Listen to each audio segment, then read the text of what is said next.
మన ప్రభువును మన రక్షకుడు అయిన యేసుక్రీస్తు నామమున అందరికీ వందనాలండి. దేవునికి స్తోత్రాలు.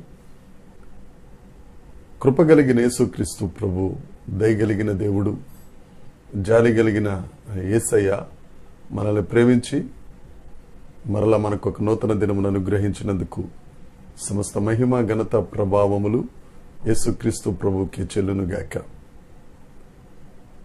ఆ యేసు ప్రభు ఈ నూతన దినము కొరకు మనకు అనుగ్రహించిన కృపావార్త, దేవుని యొక్క వాగ్దానము, కీర్తనల గ్రంథము 33వ కీర్తన 9వ వచనం.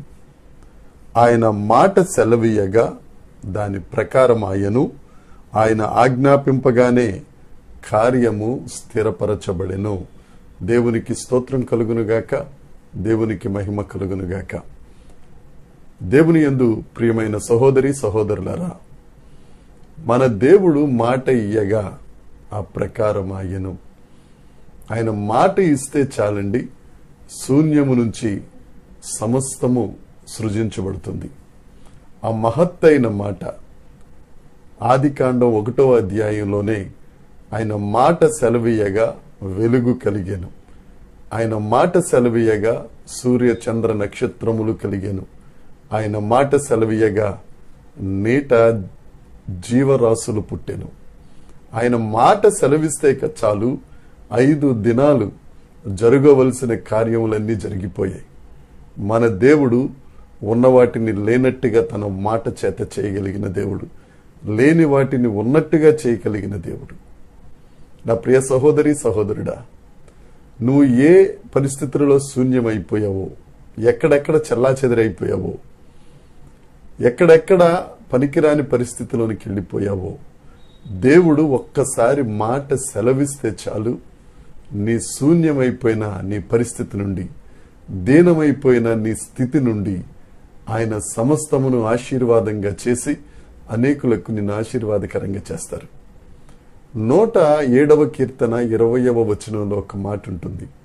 ఆయన వాక్కు వారిని బాగు చేసెను, వారు పడిన గుంటలో నుండి వారిని విడిపించాను. మనం లేజర్ ట్రీట్మెంట్ తీసుకుంటూ ఉంటాం. ఆ లేజర్ రే ఒకటి ఎటువంటి శరీరమును కట్ చేయకుండానే అది వెళ్ళి అక్కడ ఎక్కడైతే శరీరంలో అనారోగ్యం ఉందో దాన్ని బాగు చేసి వచ్చేస్తూ ఉంటుంది. ఆ లేజర్ రేకే అంత బలం ఉంటే సమస్తమును సృష్టించిన సృష్టికర్త అయిన దేవుని యొక్క వాక్కు ఒక్కసారి వింటే చాలు నీ శూన్యమైపోయిన పరిస్థితి ఆయన బాగు చేస్తారు.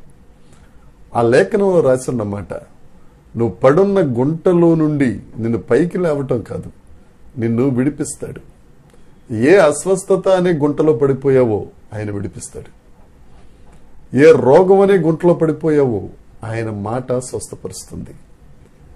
ఏ పాపం అనే బురద గుంటలో పడిపోయావో ఆ బంధకములన్నిటినీ, ఆ సాతాను దుర్గములన్నిటినీ పడగొట్టి, ఆ కాడిని విరగగొట్టి నిన్ను విడిపించి నీ కార్యమును సఫలపరిచే దేవుడు.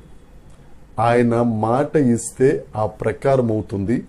2వ మాట, ఆయన ఆజ్ఞాపింపగానే కార్యము స్థిరపరచబడెను. నీ జీవితంలో ఏ కార్యం స్థిరపరచబడాలో దేవుడి దినాన నీతో వాగ్దానం చేస్తున్నాడు.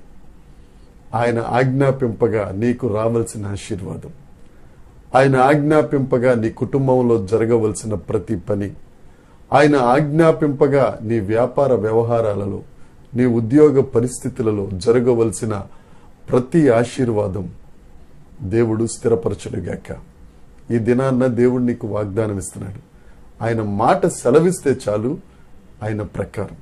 ఒక మాట సెలవిచ్చినప్పుడు మొదట ఆలోచిస్తాం. అంటే నీ కొరకు మాట ఇవ్వటానికి దేవుడు నీ కొరకు దినాన ఆలోచిస్తున్నాడు. ఆలోచించి ఆజ్ఞాపింపగా ఆ కార్యము, ఆ ఆశీర్వాదము నీ జీవితంలో నీకేది అవసరమో అది స్థిరపరచబడును గాక. ఈ వాగ్దానాన్ని స్వతంత్రించుకో. ఈ వాగ్దానం నీ కొరకే. నీకే కార్యం కావాలో ఆయన మాట సెలవిస్తారు, ఆ ప్రకారం అవుతుంది. ఆయన ఆజ్ఞాపిస్తారు, అది స్థిరపరచబడుతుంది. నమ్ము. ఈ వాగ్దానాన్ని స్వతంత్రించుకుని అనేకులకు ఆశీర్వాదకరంగా, అనేకులకు ఆదర్శంగా దేవుడు నీకు ఆ మాట సెలవిచ్చునుగాక. దేవుని కృప నీకు తోడై ఉండునుగాక. ప్రార్థన చేసుకుందాం. పరలోకమందున్న మా తండ్రి, పరిశుద్ధుడా, నీకు స్తోత్రం నాయన.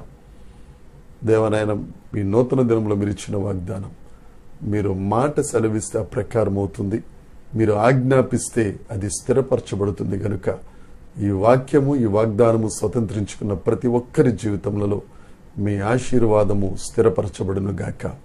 ప్రతి ఒక్కరికి ఏది అవసరమో ఆ అవసరం తీరే మాట మీరు సెలవిచ్చినందుకు నిన్ను స్తుతిస్తున్నాను ప్రభువా. దేవ, వాగ్దానము యొక్క ప్రభావం ప్రతి ఒక్కరూ స్వతంత్రించుకున్నట్లు మీరు కృప చూపినందుకే నిన్ను స్తుతిస్తూ, సమస్త మహిమ, ఘనత, ప్రభావములు మీకే ఆరోపిస్తూ యేసుక్రీస్తు నామమున ప్రార్థించి అడిగి వేడుకొనుచున్నాము తండ్రి. ఆమేన్. దేవునికి స్తోత్రం కలుగునుగాక.